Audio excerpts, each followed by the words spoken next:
Allahumma salli ala Sayyidina Muhammadin abdika wa rasulika nabil ummi wa ala alihi wa sahbihi wa sallim. Allahumma salli ala Sayyidina Muhammadin abdika wa rasulika nabil ummi wa ala alihi wa sahbihi wa sallim. Allahumma salli ala Sayyidina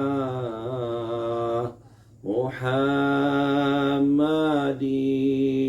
abdika wa rasulika nabil ummi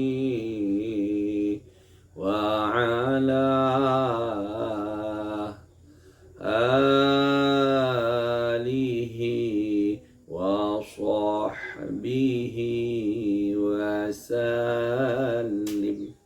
Allahumma salli wa sallim wa barik alaih. Assalamualaikum warahmatullahi wabarakatuh. Bismillahirrahmanirrahim. Alhamdulillahi rabbil alamin.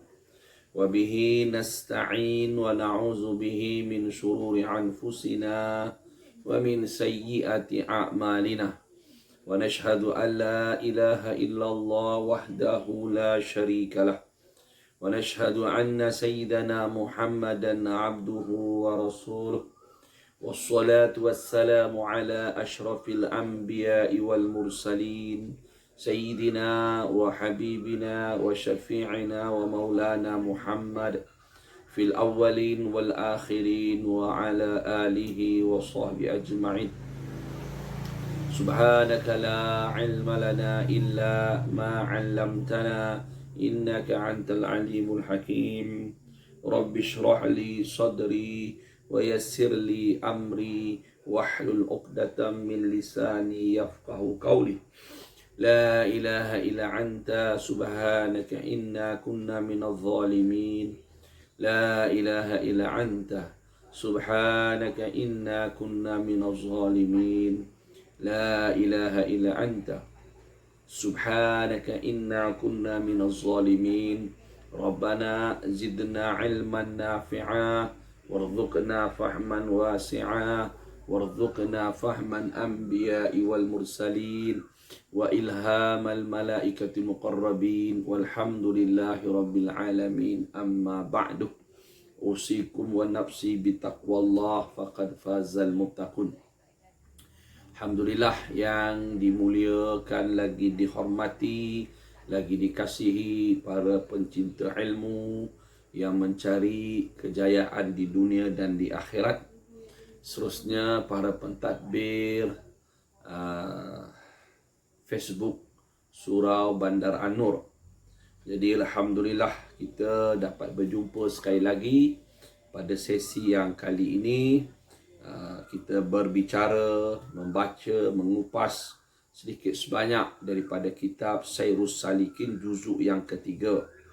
Mudah-mudahan apa yang kita bicarakan, apa yang kita cuba kongsikan ini mendapat manfaat, diberi rahmat dan keberkatan oleh Allah Ta'ala di dunia dan akhirat kepada kita semua. Jadi sebelum baca kitab ni, saya menyampaikan hajatlah. hajat daripada pihak pentadbir surau, Tuan Haji Ramalan bin Mansur dan rakan-rakannya. Dia berhajatlah agar kita semua dapat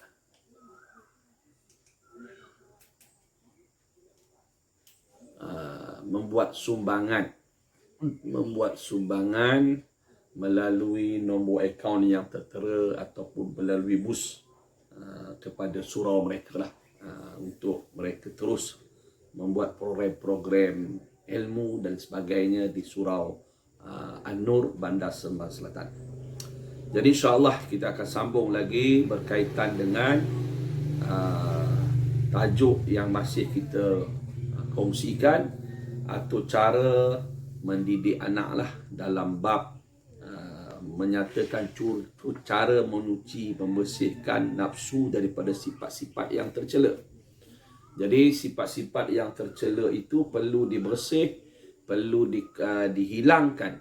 Start bermula daripada awal lagi, daripada kecil lagi. Jadi Imam Ghazali rahimahullah ta'ala telah memberi pandangan kepada ibu bapa ataupun penjaga bagaimana cara kaedah atau cara untuk mengasuh anak-anak kita menjadi anak yang soleh, solehah, menjadi orang yang dekat dengan Allah Ta'ala. Okay. Bismillahirrahmanirrahim. Allahumma salli ala Sayyidina Muhammad wa ala alihi wa sahbihi wa sallim, amma ba'du. Qala musannifu rahimahullahu ta'ala wa nafa'ana bi'ulumihi fid darain, amin. Dan lagi kata Al-Imam Al-Ghazali rahimahullahu ta'ala, thumma yanbaghi an yushghilahu fil maktab bita'allumil Qur'an wal ahadith wa hikayatil abrar wa ahadithihim wa ahwalihim liyangharisa hubbus salihina fi qalbihi.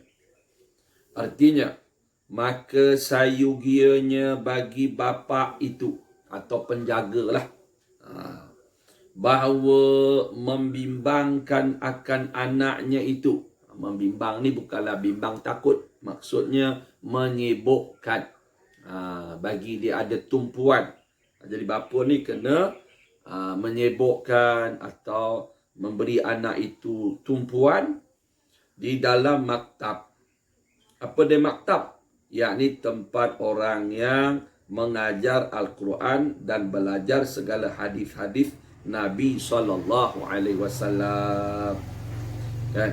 Dan lagi sayugianya bagi bapa itu atau penjaga itu bahawa mendengarkan akan anaknya itu, mendengar atau mempendengarkan akan anaknya itu akan hikayat kelakuan orang yang abrar. Abrar ni makna orang baik-baik. Maksudnya yakni hikayat kelakuan awliya, wali-wali, dan kelakuan orang yang soleh-soleh, dan segala cerita mereka itu, supaya tetap tertanam di dalam hati kanak-kanak itu kasih akan orang yang soleh-soleh itu, dan kasih ia akan segala awliya, dan supaya ia kanak-kanak tadi cenderung atau minat kepada tariqah ahli tasawuf.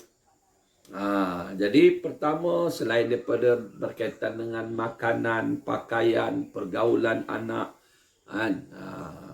jadi selain pada itu perlu juga bapa ni tadi menghantar anaknya belajar. Terutama sekali dia kata belajar Quran, belajar hadis, nak belajar ilmu-ilmu yang fardu ain. Jadi benda tu kena dibawa anak tu di sekolah. Tapi bukanlah belajar yang berat-berat, tafsir apa mungkin tak sesuai lagi budak-budak kan. Boleh baca Quran, dengar hadis, baikin akhlak dan sebagainya. Yang mengajar semayang, begitu. Menulis ke, membaca, mengira, kena sibukkan anak tu. Terutama ilmu Quran, ilmu hadis, ilmu fardu ain lah.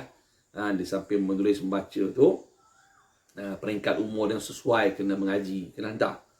Di samping itu juga kena bercerita, mendengarkan anak ni kisah orang soleh, kisah wali-wali. Lebih-lebih kisah Nabi-Nabi lah. Belikan mereka buku-buku kisah wali-wali, kisah pejuang-pejuang agama, kan, kisah orang-orang ahli sufi, ulama-ulama yang soleh, kan, supaya mereka ni tertanam dalam hati kasih dengan wali-wali, minat dengan perjalanan orang ahli sufi. Wa yahfazuhu min ta'allumil ash'ar allati fiha zikrul ishqi wa ahlihi. Artinya sayugianya bagi bapa itu bahawa memeliharakan anaknya daripada belajar akan syair lah, yang ada di dalamnya itu, dalam syair tersebut menyatakan akan asyik kepada perempuan, dan kepada yang tersebut di dalamnya itu kelakuan orang yang asyik kepada perempuan itu. Kerana yang demikian itu membawa kepada binasa akan kanak-kanak itu. Kan? Jadi dia kena jaga, kena perhati anak dia, jangan dengar syair, belajar syair, dengar lagu sebagainya, yang dalam lagu, dalam syair, dalam gurindam atau sebagainya, yang mencerita tentang cinta asyik masyuk lah. Lagu-lagu yang membawa pada percintaan. Benda tu akan bawa rosak, dia akan bawa pada zina, bawa pada mengorat, ataupun lagu-lagu kasidah, syair-syair yang mencerita tentang seronoknya bercinta lelaki perempuan. Kalau sekarang ni termasuklah melihat filem, melihat rancangan televisyen yang membawa kisah cinta cintun ni, sebab dia rosak nanti. Dia rosak, kan? Dah cinta ni macam-macam lah. Kita pun lebih ma'ruf, lebih maklum, lebih tahulah. Jadi dia besok dia kasih orang lain daripada mak bapak dia.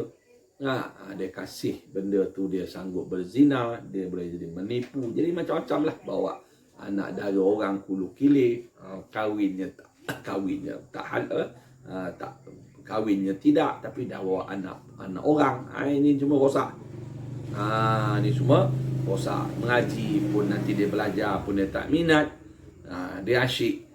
Dia asyik dengan perempuan, asyik dah bercinta. Yang perempuan pun sama juga. Wa yahfazuhu minal mukhadatatil udaba'i alladhina yaz'umuna anna dhalika minaz zarfi wa riqatit taba'i fa inna dhalika yaghrisu fi qulubis sibyani badral fasad. Artinya, dan sayuginya bagi bapa itu memeliharakan akan anaknya itu daripada bercampur-campur, ini bergaul dengan orang yang belajar ilmu adab. Ilmu adab, ini muskil juga dengar ni, yang membaikkan perkataan. Jadi ilmu adab ni apa? Ilmu adab ni bukanlah ilmu adab makan, adab berjalan, adab tidur. Ilmu adab ni salah satu bidang ilmu, kalau kita nak mudah faham, sastra bahasa Arab yang tinggi-tinggi. Kan?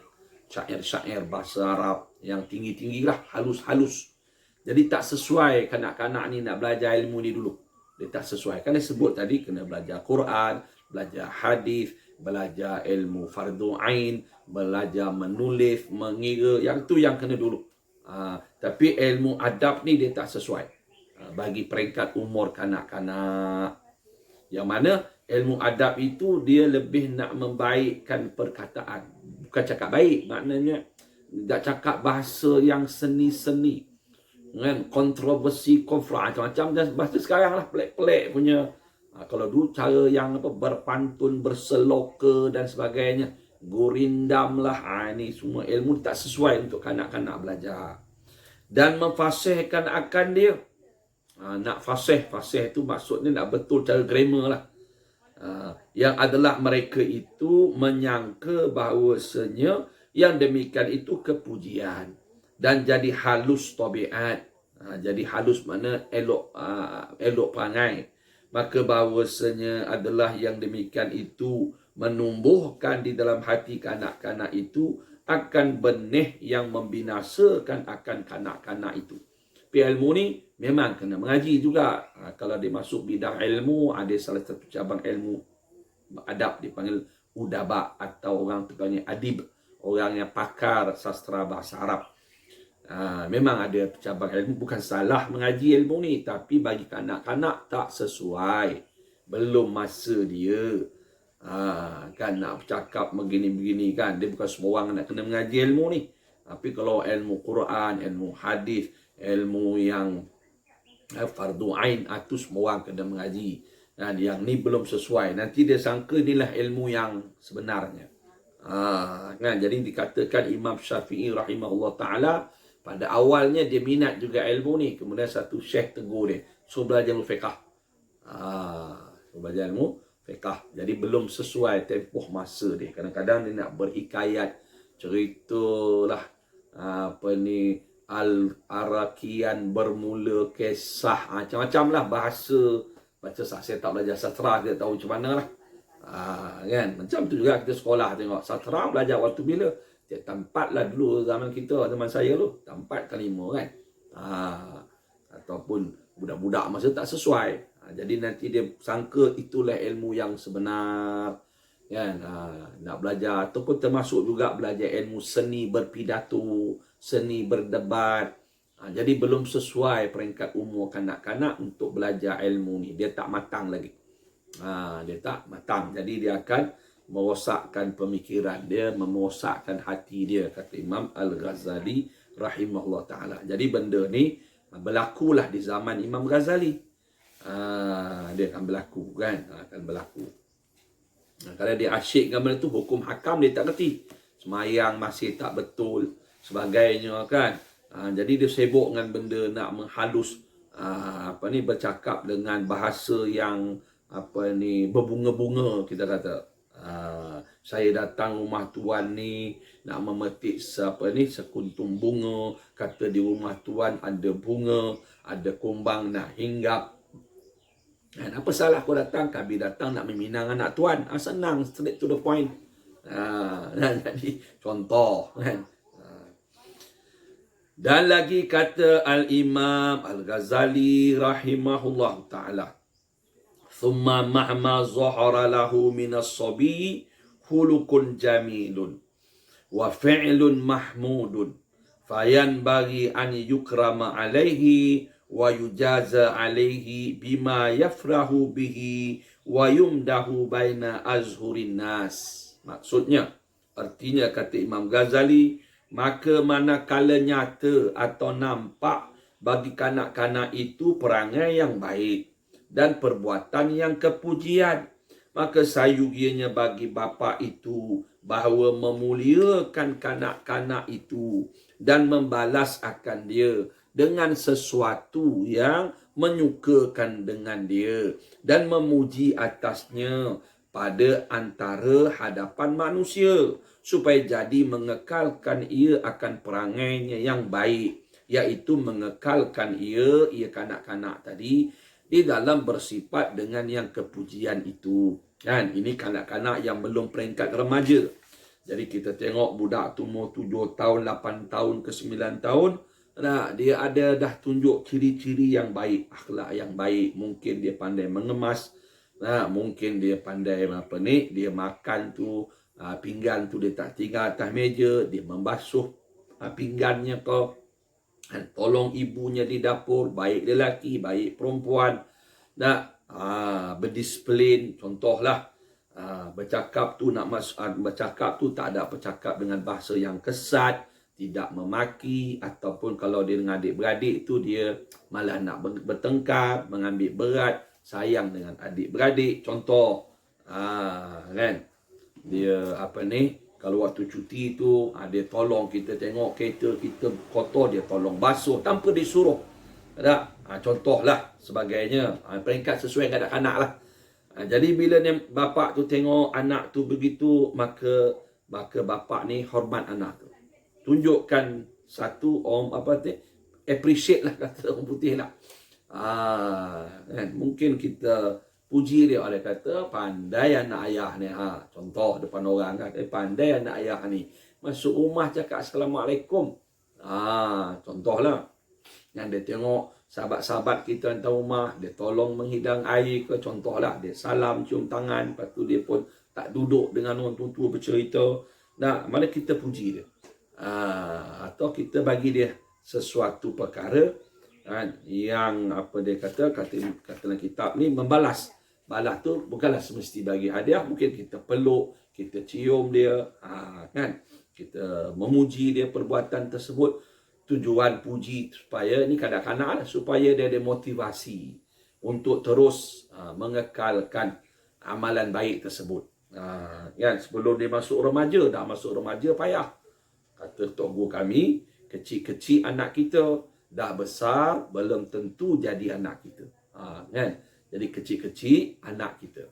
Waktu dia kecil, kanak-kanak ni dia mesti dah dengar cakap kita. Boleh kita mengasuh dia, boleh kita bagi nasihat. Bila dah besar, belum tentu jadi anak kita, kata tok guru kami. Kok jadi anak Cina ke, anak Hindu ke, maksud dia perangai tu. Tak semenggah tu nanti. Jadi begitulah. Kan? Sebab tu saya dengar sebagian orang cerdik pandai cakap kan. Dia kata, kanak-kanak ni, anak-anak ni, sewaktu dia belum masuk sekolah, dia akan bercakap dengan kawan. Bila bercakap, dia akan kata, ayah aku cakap macam ni, mak aku cakap macam ni. Dia akan cakap, mak dia cakap, bapa dia cakap, ayah dia cakap. Kemudian bila dia masuk sekolah rendah, sekolah tadika, sekolah rendah, dia akan cakap, cikgu cakap. Dia kata, mak, cikgu cakap macam ni. Kan, ustaz cakap macam ni. Okey. Kemudian bila masuk remaja, dia akan cakap, kawan cakap. Ni kawan cakap, dia kata kawan dia. Kawan. Dia tak ada lah ibu ke, bapa ke, cikgu ke, ustaz ke, dia akan cakap, kawan dia cakap. Besok dah besar lagi, aku cakap. Aku yang cakap macam ni kan. Jadi maknanya daripada peringkat anak tu lagi lah. Perlu kanak-kanak masih belum masuk peringkat remaja ni lah yang sesuai sangat. Kita nak melentur buluh. Orang tu kata biar daripada rebung. Cerita orang soleh. Belikan buku-buku orang soleh. Kisah Nabi-Nabi. Kisah wali-wali. Kisah pejuang-pejuang. Seperti apa ni. Kisah-kisah penyebar agama. Kisah orang yang memperjuangkan agama. Cerita supaya dia ada. Kalau dia tak, bukan nak semua orang jadi ustaz. Bukan semua orang jadi tok guru. Jadi yang pentingnya dia dah dalam hati dia tu cenderung minat kepada agama, minat kepada orang soleh, minat kepada wali-wali. Jadi kalau dia besar, dia bekerja ke apa sebagainya, dia akan carilah untuk duduk dengan orang soleh. Kalau dia jadi doktor yang soleh. Kalau dia jadi pemimpin yang soleh. Kalau dia jadi ulama yang soleh. Apa bidang dia masuk, dia jadi orang soleh. Dia jadi orang yang soleh. Ini sampai ada 40 tahun kan. 40 tahun daging haram masuk Malaysia. Kartel. 40 tahun dah. Bayangkan tu. Kan daging-daging pada Bolivia lah macam-macam kan. Masuk 40 tahun. Jadi kenapa jadi macam tu? Sebab yalah orang kafir memang ada kafir kan. Yang buat tu kafir lah. Tetapi yang membantunya, yang bekerja dalam meluluskan apa ke sebagainya, siapa tu? Biasanya yang kerja kerajaan ni di negara kita ni majoritinya orang Melayu Islam. Jadi kenapa boleh lolos dan sebagainya? Kenapa berlaku? Jadi sebab dalam hati mereka itu tidak cenderung kepada pribadi orang soleh, tidak cenderung kepada akhirat. Mungkin dia tak dengar daripada kecil, tak diasuh bagaimana yang disarankan oleh ulama-ulama sufi. Jadi dia tak ada. Bila tak minat kepada benda-benda tasawuf, maka dia tak tahu penyakit hati. Tomak tu apa dan sebagainya kan. Dengki tu apa, bakhil tu apa. Jadi ini dia rosak. Dan yang merosakkan kita ni sebab cara kita mendidik daripada awal kan. Pergi sekolah, apa kau nak jadi dah besar besok, nak jadi doktor, bukan salah je doktor, tapi tak sebut jadi doktor yang soleh. Jadi apa? Jadi wakil rakyat yang soleh. Jadi engineer yang soleh. Jadi pomen yang soleh. Jadi jurujual yang soleh. Jadi businessman yang soleh. Yang tu tak ada. Jadi semua nak ke besok senang, boleh pakai kereta besar, boleh itu, boleh ini, boleh berjalan satu dunia. Jadi semuanya membawa kepada nak jadi hidup seperti Qarun, nak hidup seperti Firaun. Pemikiran pada kecil itu sudah diterapkan dengan keduniaan, jadi bahaya. Itu yang berlaku ni. Berlaku kan, jadi rosak. Okey, masuk kitab balik. فَإِنْ خَلَفَ ذَلِكَ فِي بَعْضِ الْأَحْوَالِ مَرَّةً وَاحِدَةً فَيَنْبَغِي أَنْ يَتَغَفَّلَ عَنْهُ وَلَا يَحْتِكَ سِتْرَهُ وَلَا يُكَاشِفَهُ وَلَا يُزْحِرُ لَهُ أَنَّهُ يَتَصَوَّرُ أَنْ يَتَجَسَّرَ أَحَدٌ عَلَى مِثْلِهِ لَا سِيَّمَا إِذَا سَتَرَهُ الصَّبِيُّ. Artinya, maka jika menyalahi kanak-kanak itu akan perangainya yang baik itu, maknanya dia tak ada akhlak yang baik lah. Malas ke, sebagainya kan, degil ke.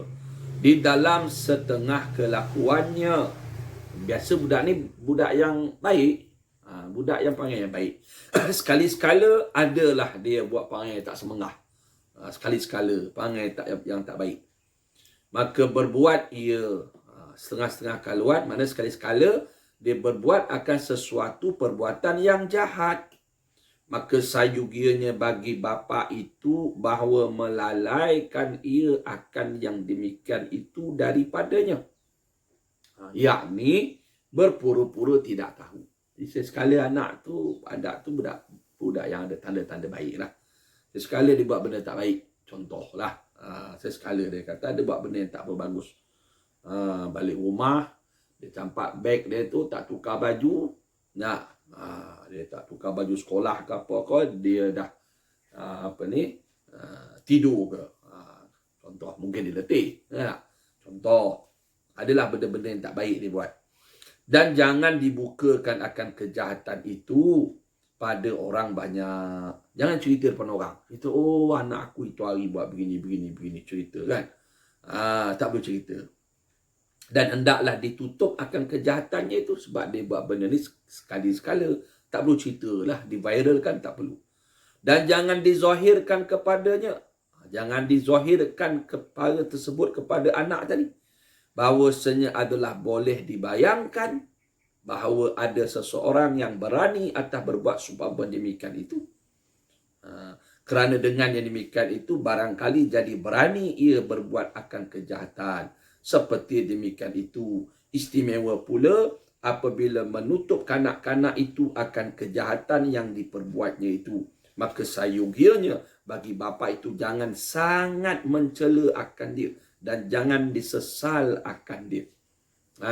Jadi sekali-sekala tu mungkin anak tu buat salah. Sekali-sekala dia buat salah. Jadi sepatut bapa ni diam saja dulu. Bukan tak nasihat. Nasihat tu kena nasihat. Tapi jangan dibuka. Kan? Bila kalau dia buat benda tu sorok-sorok. Kan? Jangan kita kesalkan sangat. Kan? Meletih, merepek. Kau buat macam ni, begini. Nanti besok dia akan berani nak buat salah. Dia jadi dendam pula. Dia tak puas hati. Hati dia memberontak pula. Akhirnya dia berani buat. Jadi kalau nanti kita baca lagi. Wa yajtahidu fi ikhfa'ihi fa inna izhara dhalika alaihi rubbama yufiduhu hasaratan hatta la yubali al-mukashafah.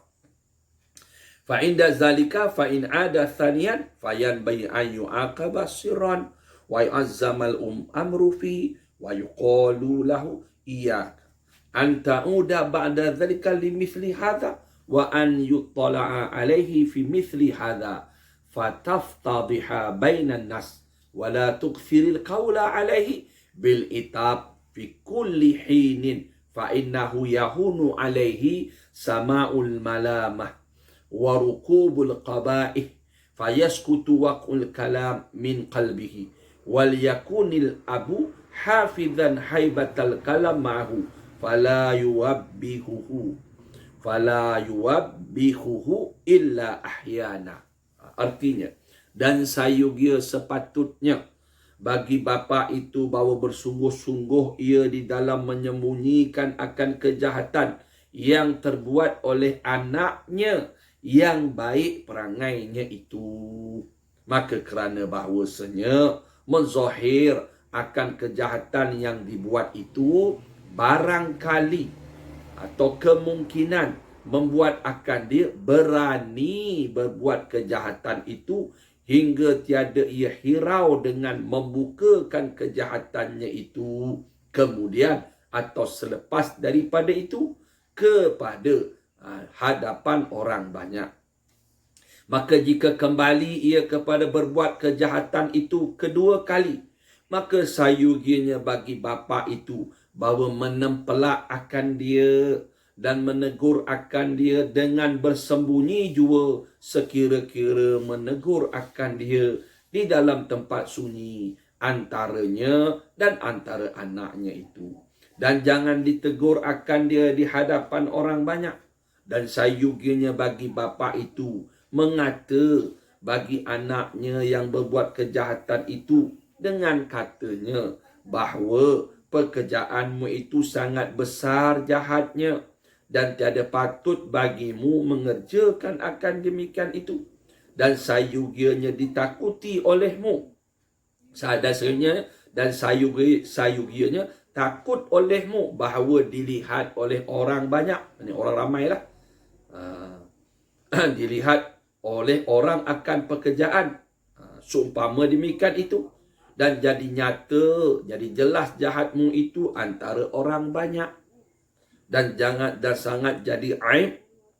Dan lagi sayugianya bagi bapa itu bahawa jangan membanyakkan akan perkataannya yang mencela akan perbuatan anaknya seperti yang demikian itu pada ketika itu, kerana bahawasanya membanyakkan akan perkataan yang demikian itu jadi memudahkan, jadi majal, memudahkanlah, jadi ringan atasnya mendengar akan kecelaan itu dan mengakibatkan ia tiada sangat hirau akan berbuat kejahatan itu dan barangkali gugur memberi bekas atau memberi kesan perkataan itu atau nasihat itu daripada hati kanak-kanak itu.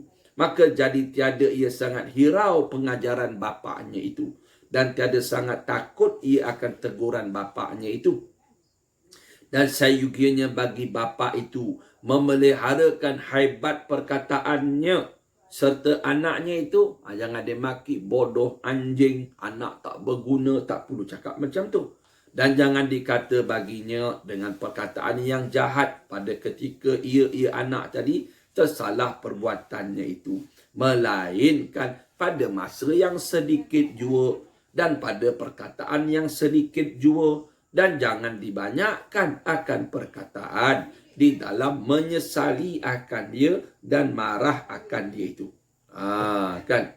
Jadi dia kata, dia sambung lagi. Jadi anak ni anak yang berdisiplin, anak yang baik, anak yang dengar kata. Tiba-tiba dia buat salah yang tersembunyi. Dia buat sorok-sorok jahat kan. Kanak-kanak ini kanak-kanak, orang tua tu lain. Ini kanak-kanak yang belum balik kan. Mungkinlah dia buat salah sekali yang tersembunyi. Jadi kita jangan buka, jangan cerita. Kadang-kadang kita buat tak tahu saja walaupun kita tahu. Lah kanak-kanak dia belum berdosa lagi. Tapi tengoklah kesalahannya. Tapi kalau dia buat kesalahan yang kali kedua. Jadi sepatutnya bapa ni dia kata sembunyikanlah. Kan jangan duk cerita-cerita, jangan duk ungkit-ungkit. Kemudian anak tu buat lagi. Apa nak buat? Bapa ni apa nak buat? Jadi dia kena nasihat. Kan jangan nasihat depan orang ramai. Jangan nasihat, jangan beletir depan kawan-kawan dia. Jangan dileteh depan adik-beradik yang lain. Kan? Jadi kalau dibuat, jadi tegur cara panggil, cakap dengan cara antara kita dengan dia sahaja. Kan? Jangan ditegur depan orang ramai. Sebab dia buat benda tu kesalahan yang dia sembunyikan. Dia bukan buat depan orang ramai. Tak? Dan dia kena terangkan apa yang dia buat tu, apa kesannya. Yang kau buat ni benda tak baik, benda tak elok. Apa kesannya nanti? Kena cerita kesannya. Kan? Apa jadi begini, nanti kau susah, nanti kau akan jadi pemalas, nanti kau akan jadi pencuri. Umpamanya lah. Kan? Jadi tak sepatutnya kau buat begitu. Kita orang Islam. Besok mati masuk kubur, sebagainya. Ingatkan dia tentang akhirat. Kan? Cerita kalau buat ni, kalau orang nampak, orang tahu, malu. Besok kau pergi mana, orang cerita, orang tak hormat engkau. Jadi malu yang besar, memalukan keluarga. Kan? Dan begitu juga, dia janganlah bapak ni banyak sangat beleteh. Duk ungkit-ungkit. Sekali cakap sudah. Hari tu cerita sudah. Jangan lusa, esok, tulat, tunggeng pun cerita. Tahun depan pun cerita lagi. Sebab nanti dia jadi telinga, dia jadi tak heran. Hati dia tak heran. Akan sebabkan dia pun tak kisah nak buat jahat lah. Banyak kena maki, banyak kena leteh. Dia pun lama-lama dia akan terus buat benda jahat tu. Dia buat senyap-senyap. Kita tak tahu. Tak? Jadi tak apa banyak kita bercakap, menasihat. Yang tu penting tu cerita orang soleh je. Dia sebut je cerita pasal kisah orang soleh. Belikan buku-buku bacaan orang soleh. Cerita wali-wali, nabi, rasul, sebagainya. Jadi benda tu membentuk hati dia lah. Tapi kalau kita duduk merepek, bercarah tak habis-habis. Jadi dia pun lama-lama jadi majal. Boring dah dengar. Tak sedap. Duduk rumah pun tak seronok. Dia pun lama tak hormat kita sebagai bapa dia. Kan? Dan bila bercakap tu, bapa ni kena kawal percakapan, perkataan. Kan? Jangan maki, sumpah seranah, pelekeh dia. Tak? Jadi benda tu nanti akan menyebabkan dia dendam, dia tak puas hati. Kan? Berbagai-bagai lah. Akhirnya dia kata duduk rumah tak sedap. Duk orang kawan, lepak orang kawan lagi bagus. Jadi begitulah kaedah Imam Ghazali bagi tahu. Dan lagi kata Imam Al-Ghazali rahimahullah ta'ala, wayan bagi li ummi an tukhawifahu bil abi wa tazjirahu anil qabaih. Artinya, dan sayugianya bagi ibu pula, bahawa menakuti akan anaknya itu dengan bapa kanak-kanak itu. Dan lagi sayugianya bagi ibu itu menegahkan ia akan anaknya itu daripada berbuat kejahatan. Jadi ibu apa peranan? Ibu dia nasihat anak. Kau jangan, nanti bapa kau tahu. Tak elok, takut bapa kau marah. Kan?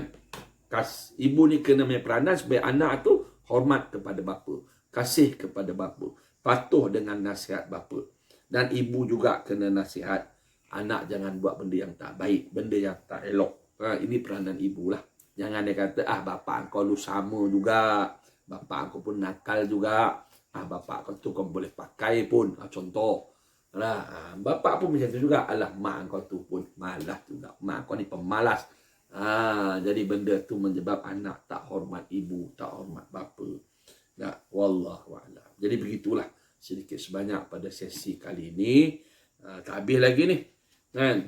Dia punya, ini kita kata basic lah, benda-benda yang perlu kita ambil tahu.